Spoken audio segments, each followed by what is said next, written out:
Hello friends, my name is Manish Kumar. Welcome to my YouTube channel rankers approach.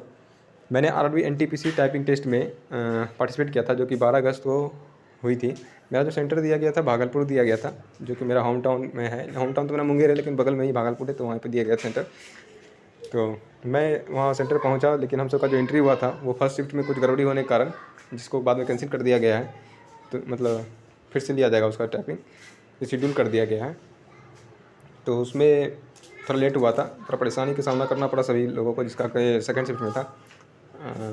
और हम सबका जो एंट्री था टाइम था वो भी घट गया, कम हो गया, और हम सबको लगभग 1 बजे घुसाया गया, जो कि हम सबका निकलने का समय था। फिर भी जो भी था हम सब ने टाइपिंग दिया। उसमें मेरे जो की स्ट्रोक हैं, मेरे आप देख सक रहे हैं इंग्लिश में मैंने 2579 की स्ट्रोक दिए हैं। ये मेरे लेवल 2 का लिए है सिर्फ है। मैं इस वक्त इंटर में ही था जिस वक्त ये फॉर्म आया था।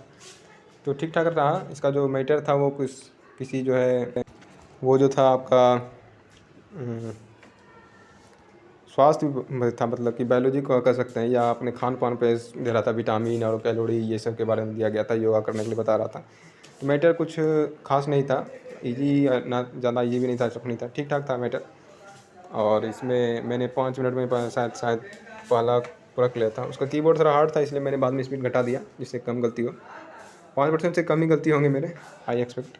तो अगर आपने भी पार्टिसिपेट किया हो तो प्लीज़ कमेंट कीजिएगा कैसा रहा आपका टाइपिंग एक्सपीरियंस आरआरबी एनटीपीसी का। और मेरे चैनल पर अगर नए हैं तो प्लीज़ सब्सक्राइब माई चैनल। मिलते हैं नेक्स्ट वीडियो में, तब तक के लिए जय राम जी को।